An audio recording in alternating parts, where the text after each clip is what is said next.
Yugoslavia. Yugoslavia. Yugoslavia. Yugoslavia. Few Americans know little, if anything, about Yugoslavia. One reason is because not many people know where to find it. Actually, it's really quite simple.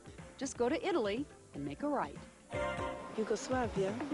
A popular misconception about Yugoslavia is that it is a neighboring country of the Soviet Union. In actuality, it borders 7 European countries, none of them being Russia. A bigger misconception than the location, though, is the country itself. When most Americans think of Yugoslavia, this is not what comes to mind. Or this. Or this.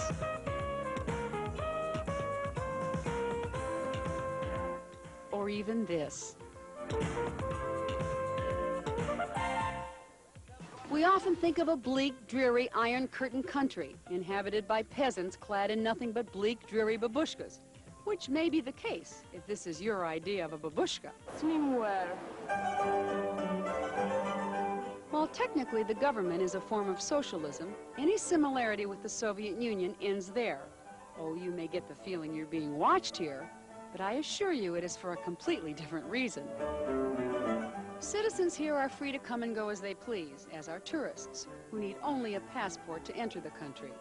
And while the average worker here makes only around $5,000 a year, the cost of housing, transportation, and food allows the standard of living to be surprisingly high. Why, a typical 5-course dinner, including vintage Yugoslavian wine, will run about $5 a person.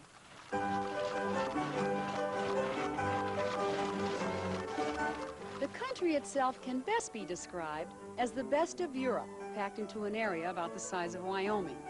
In it, you'll find the Riviera of France, the casinos of Monte Carlo, the islands of Greece, the countryside of Great Britain, the Alps of Switzerland, and Yugoslavia's own pristine lakes. Combine these all together, and you have the favorite resort destination of millions of European tourists.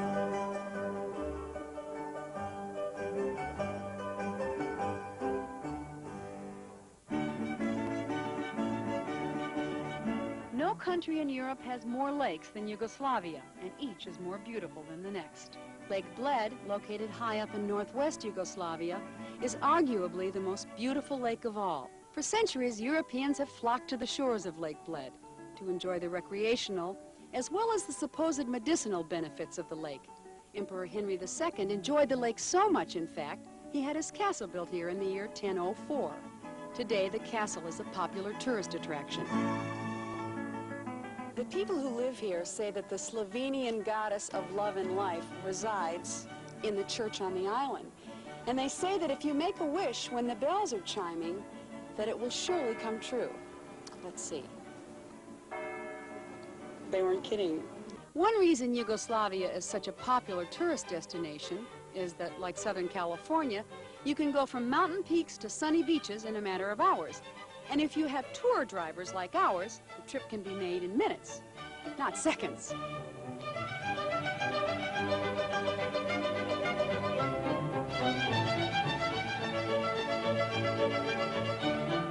The Yugoslavian Riviera really isn't that much different than the French Riviera or the Italian Riviera, except that the beaches here are rocky, they're not sandy. But they do have the sidewalk cafes and shops, and as you can see, people strolling up and down. Oh yes, and of course, they do have those things that all Rivieras are famous for.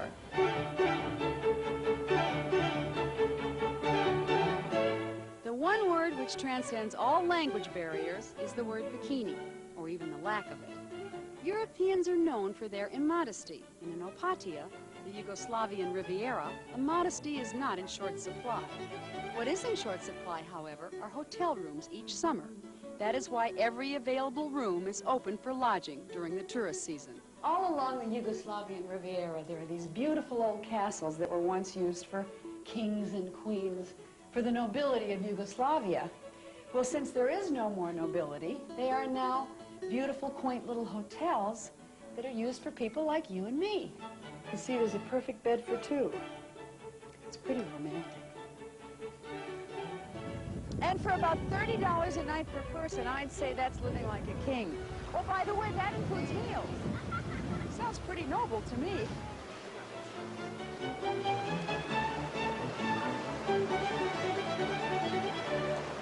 From the beaches during the day to the casinos at night, Opatija leaves little for the tourist to desire. And yet this is but a small part of the treasures Yugoslavia has to offer.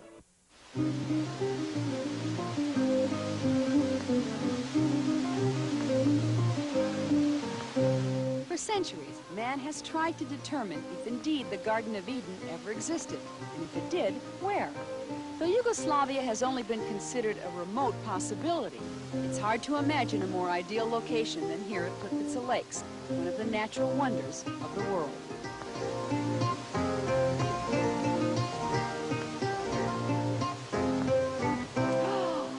Oh, is that magnificent?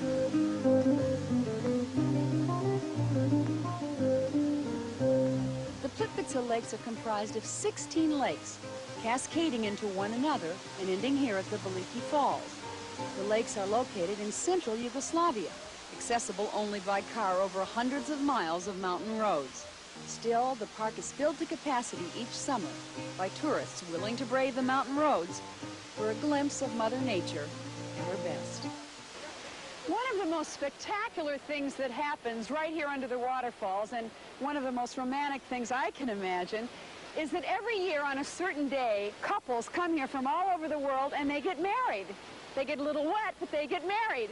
And that happens every year on May 25th. Are you doing anything May 25th? No, it's not doing anything May 25th. This is the coastal city of Split, Yugoslavia's most popular summer resort. Split is a gathering place for Yugoslavia's most famous artists, like photographer here, Stephen Lupino, as well as those still on the verge of discovery.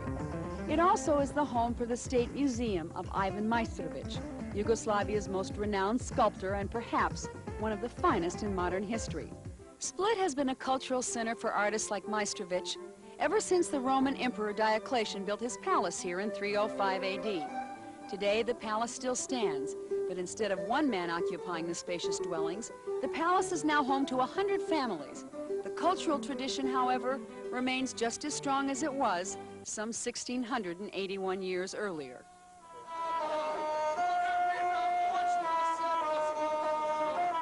Every summer, thousands of people from all over Europe come to the city to enjoy their annual Performing Arts Festival.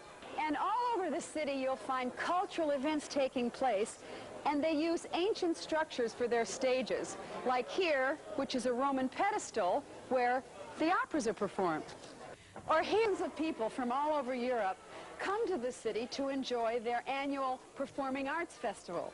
And all over the city, you'll find cultural events taking place, and they use ancient structures for their stages, like here, which is a Roman pedestal where the operas are performed. Or here, where plays from Shakespeare's era are performed. And even here, where classical ballets are performed. This used to be an ancient cemetery, but today, culture lives on.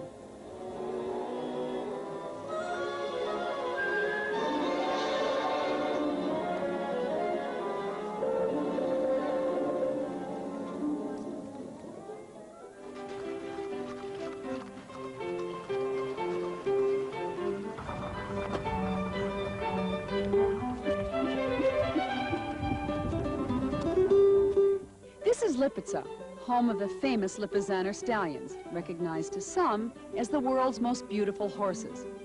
The stallions are best known as the horses which perform in Vienna's famous Spanish riding school. But to the tourists who visit Lipica, there's simply another jewel to be found in Europe's hidden treasure.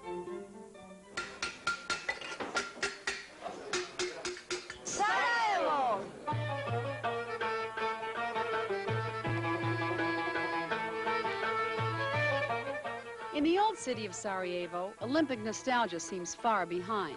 Life proceeds with old world charm and European bustle, and a few surprising Yankee touches. Hello, America.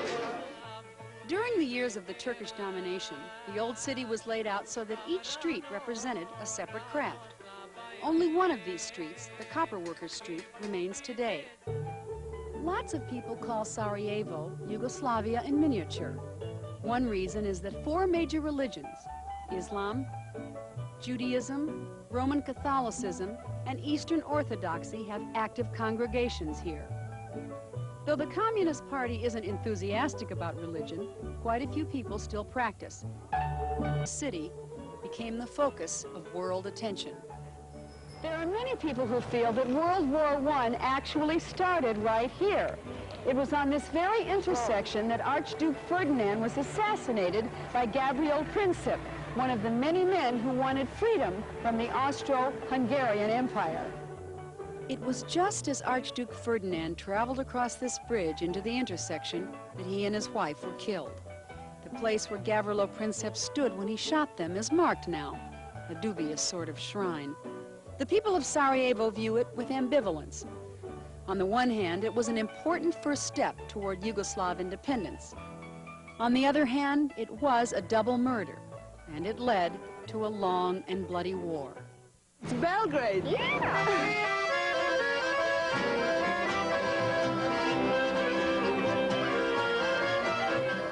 Belgrade is not at all the cold, dank place we might have pictured.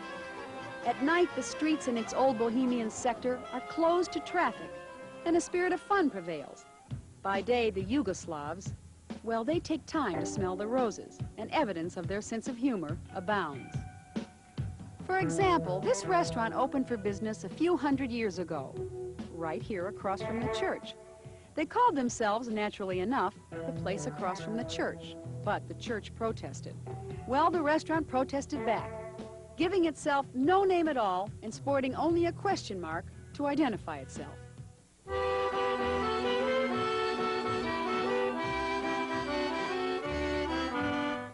In the heart of the city of Belgrade lies a shrine that is special to most Yugoslavians. This is the tomb of Josip Broz, the man that we all know as Tito. He died in 1980, and they buried him here in the building where he had his winter garden. They call his tomb the House of Flowers because he loved flowers very much.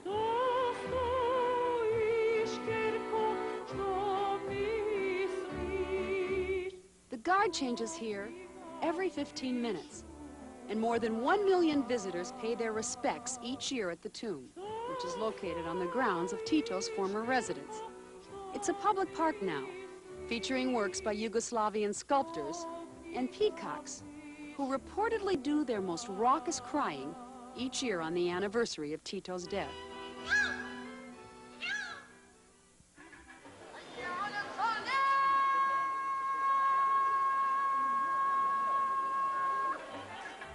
In the small town of Mostar, a Turkish architect left behind a lasting legacy, this lovely bridge. It's leaving dangerous ship. It is the town's centerpiece now, complete with divers who plunge 88 feet into 13 feet of water. But when it was unveiled in 1566, the architect left town forever because he was afraid the bridge would fall down.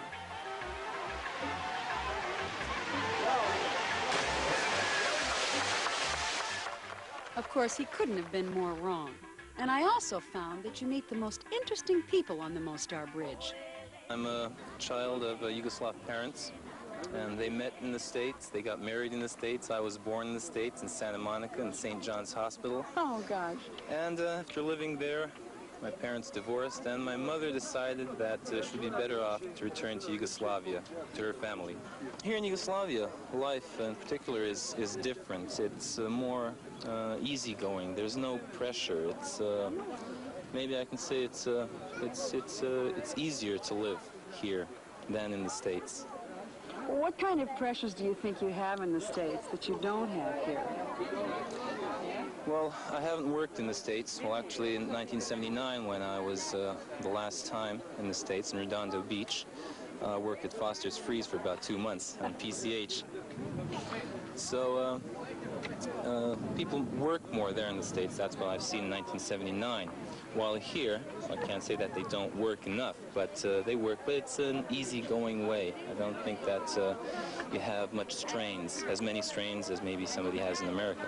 Life is more important here than work. Yes, yes. In the United States, work seems to be more important Yes. than life. Tell me about Mostar, what you love about Mostar. What I mostly love about Mostar is this bridge, the old part of the town, the river, and go swimming under the bridge here. almost every other day in the summer. Come down here and refresh myself, cool off, because here in Mostar it gets very, very hot. Come here. That's creepy. Oh, my. Oh, that's just unbelievably cold. By the way, Wesley Bosnich, the man who loves to swim in freezing rivers, moved from California to Yugoslavia when he was 10 years old. He's now 26 and studying English literature. I'm not going in that water. That is like ice. He'll marry his Yugoslavian sweetheart next year, and they plan to make Mostar their home.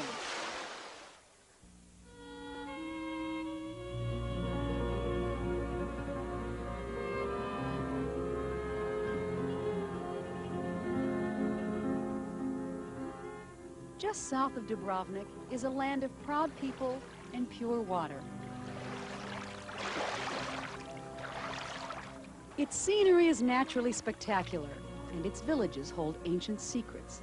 Its beaches are wide, its seclusion seductive, and its mountains steep and black. It is the land of Montenegro.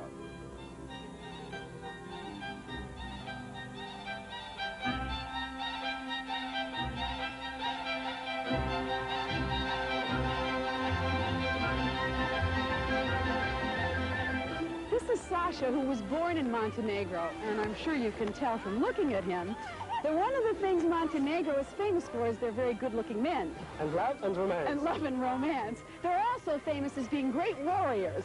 And love and romance. And love and romance. I have to finish my lines. Wait a minute. And Montenegro has a very proud history. And love and romance.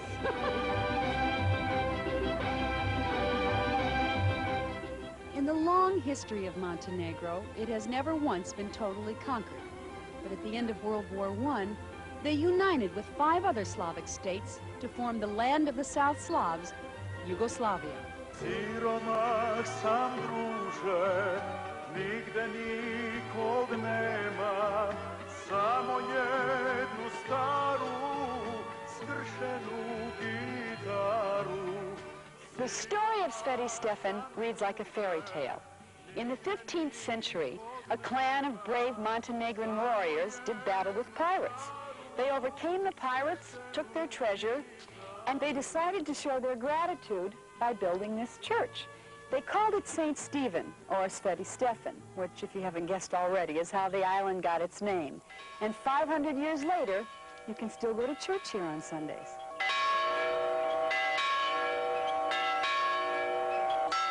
The Montenegrin clan established themselves here on the island because a walled city on an island was easy to defend. As the population grew, since building space was at a premium, the narrow little streets took quirky turns around intriguing corners, and Sveti Stefan developed an architectural style that is unique. After World War II, there were only 5 families left on the island of Sveti Stefan, and the government relocated them to the mainland. And it was then that Tito decided to build a one-of-a-kind hotel. What makes this hotel unique is that you are actually checking into an island, complete with pool and restaurants. By American standards, it's not outrageously expensive, ranging in price from $60 to $150 a night. And instead of just getting a room, you get a piece of history by staying in one of the original cottages of the Montenegrin clan.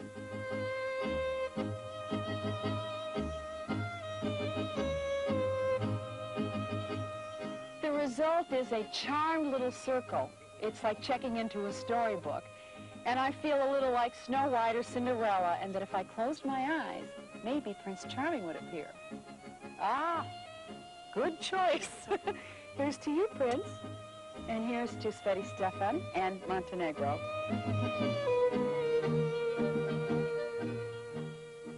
In the early morning on the peaceful blue Adriatic Sea, this city shimmers. It exudes an air of self-confidence and seems to say, look at me from any angle.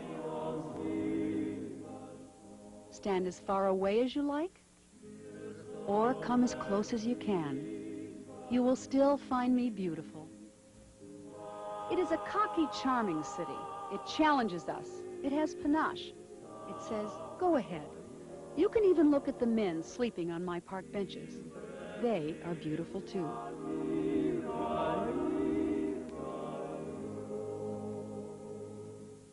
My old women are beautiful, and so are my young women. My men are stalwart, and their hair turns an early gray.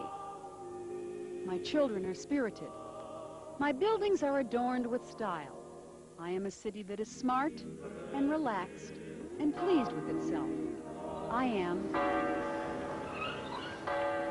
Dubrovnik.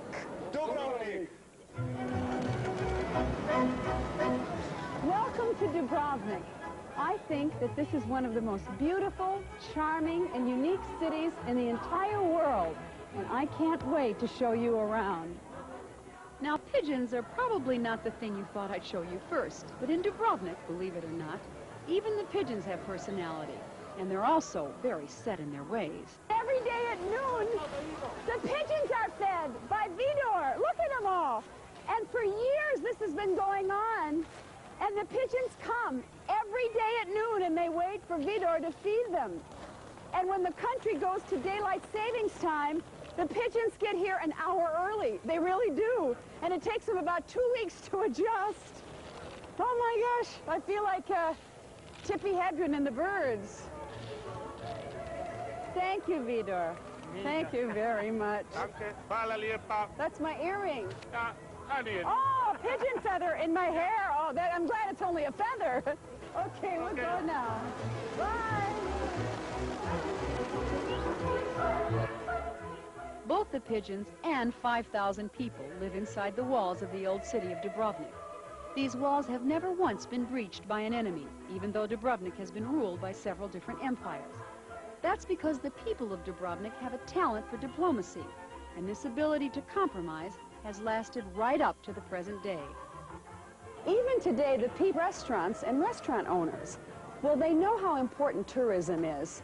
And so the private citizens and the restaurant owners reached a compromise. This is some compromise. Starting at 11 in the morning, on into the night, one side of the street has to remain clear for the pedestrians and for the people who live here.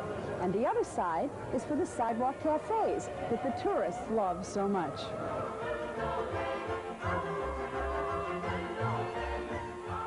Back in the 12th century, tourists were not an issue. Friendly neighbors were. There were actually two cities here, Dubrovnik on the mainland and Ragusa, ensconced on an island just offshore. Originally, this street was an ocean channel that separated Dubrovnik from Ragusa. But as you can see, it eventually filled in, and they became one city.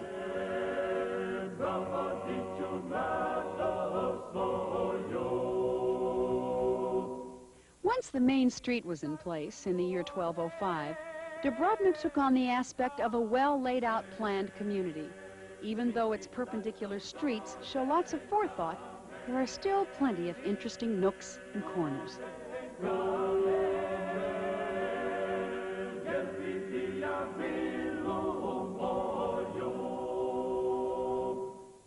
Throughout the old city of Dubrovnik, there are all kinds of doors. They lead into houses, to shops, to restaurants.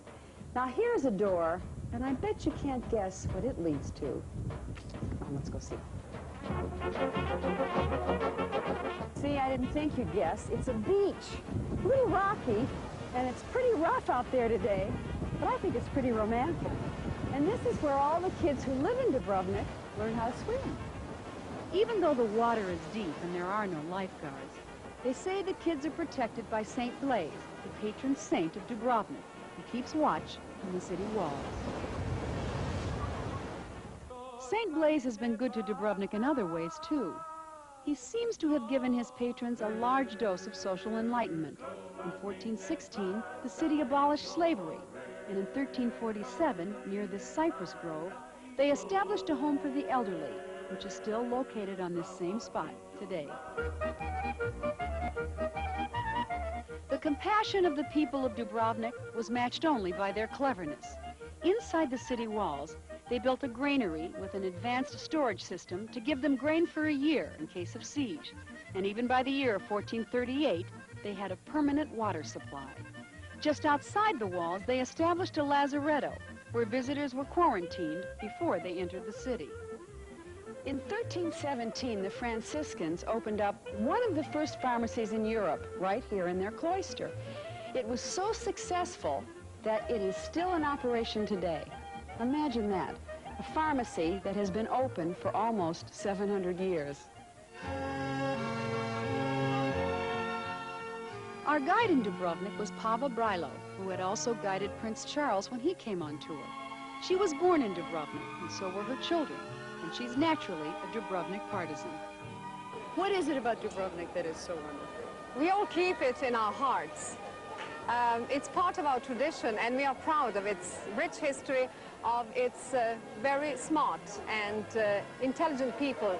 Most of the people are embarrassed. When they come for the first time, they touch the stone, and they think it's just an illusion, that it's not, that's artificial, but when they come to realize that it's a real living city with all its people, its life, they are just very, very happy.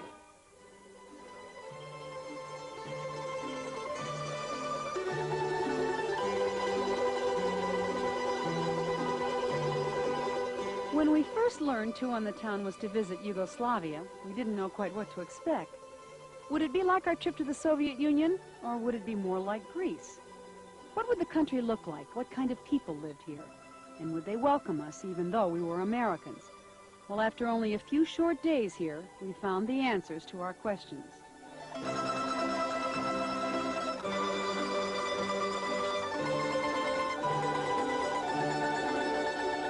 Yugoslavia was like neither the Soviet Union nor Greece. It was a country quite unlike any we had ever seen on Two on the Town. And because so few Americans visit here, the rare American tourist is seen as a precious commodity, and we were treated as such. And we thought the Yugoslavian people were wonderful too. As for what the people look like, well, I think we've given you a rough idea.